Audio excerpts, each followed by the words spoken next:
Here is my concern, Cobi. It's great to see you again. My concern. We're young.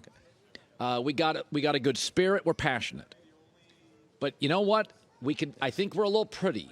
Are we tough? Are we resilient? World Cup is a lot of things. You're facing the world's best players. They're going to go after Pulisic. They're going to be physical against us. I think we've got as much skill as we've had. But what's the heart, the physicality, the resilience? Are you concerned that we lack that? Well, I think that is the general concern, right? I think without a doubt, when you look at this U.S. team, the skill set is there. The experience with high-level teams internationally is there. But is there the bite? You know, that's the question. We do have a few players on this team. When you talk about the bite, when you're talking about Tyler Adams in the midfield, you talk about Musa, you're talking about Weston McKennie. Those are the players. They're all in the midfield area. But the question is, up front, do we have that? You have players like Haji Wright that have come in. Maybe they're one of the ones. Is it Ferreira? But for me, I tend to think that, you know, when you're playing in a World Cup, the best comes out of you, and the fight comes out of you. And this is a team that has a skill set that matches the rest of the world. And so if they can bring that fight out, that American fight, that vigor inside, I think they have the opportunity to do some great things. Pulisic is as talented as any player we've ever had. Now, something I've noticed over the last 2 years, teams attack him. They go after him. They get physical with him. Is there a way, how do you, you can't hide him, but are there a way, because I think Berhalter knows. He's become now, people go right after him physically. They try to get into his head. They verbally spar. That's kind of the game plan against America. Do we have a second Pulisic, a second player that you trust if he struggles that can rise offensively for us? Well, I would like to think so, and that's the issue for the United States. And that's Christian Pulisic being the star. That's going to happen to you. They're going to come after you. The question is, are there other players that can kind of take some of the weight off of him and garner some of the attention? I think most of that will come through the midfield for the United States. I think it's going to be players getting forward, late runs, joining into the attack like a Weston McKennie, like I've mentioned before. I would like to think if we have the strikers that we've brought in, you talk about, you know, Ferreira is a player that can do some special things on the ball.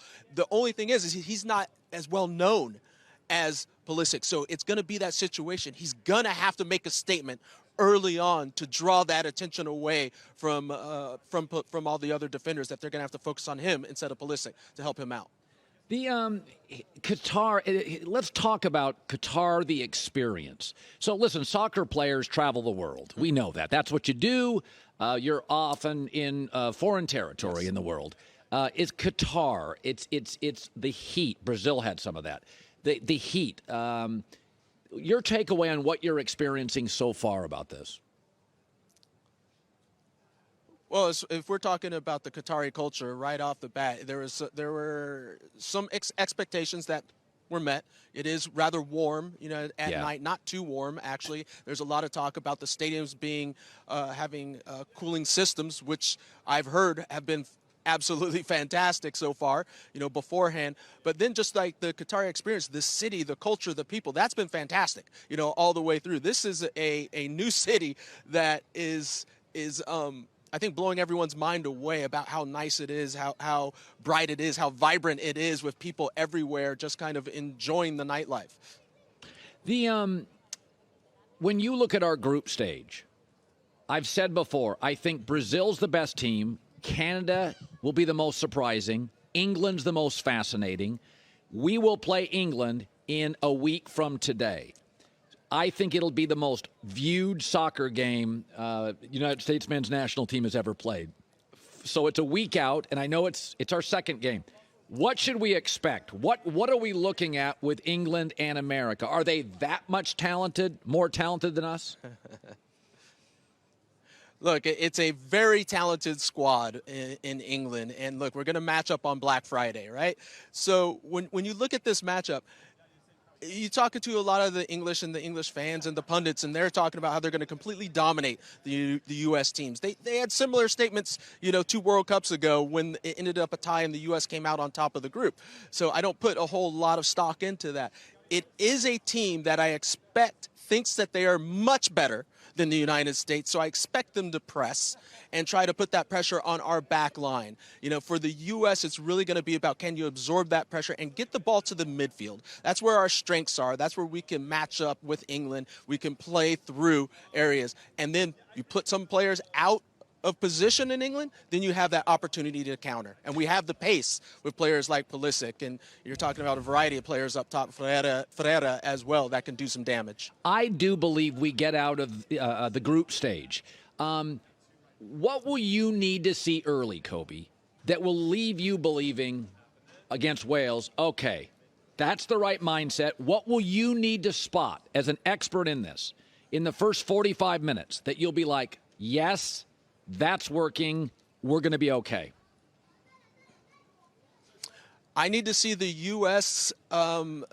Basically last those first 15 minutes without giving up any major issues, giving up a goal or being constantly under pressure. They need to be able to play out of that. They need to settle into a comfort zone.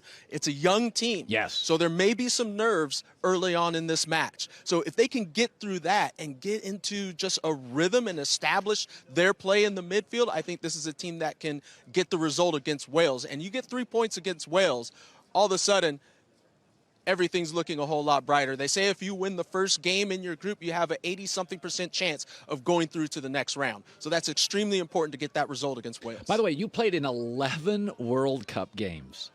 Go back to your first, because for a lot of guys, Cobi, I remember many of them. For many of our players, this is the first. I mean, I'm looking at the age of these guys. For most, it's their first. How nervous were you? Take me back to your first World Cup appointment. Yeah, my first game, it was coming off the bench when I came off the bench and played against Switzerland, came into that match. It was in Detroit. I mean, it was a nerve-wracking moment. You're feeling the nerves, but you realize mentally, you're like, I've prepped for this. And you tell yourself, I've prepped for this for years. I'm ready for it. But the nerves are still there. But that's not important. It's about how you overcome those nerves. And that's what's going to be the big issue for a lot of these young players. How do you perform when you are nervous? Because everyone gets nervous. It's about playing through it and playing beyond it, which is important.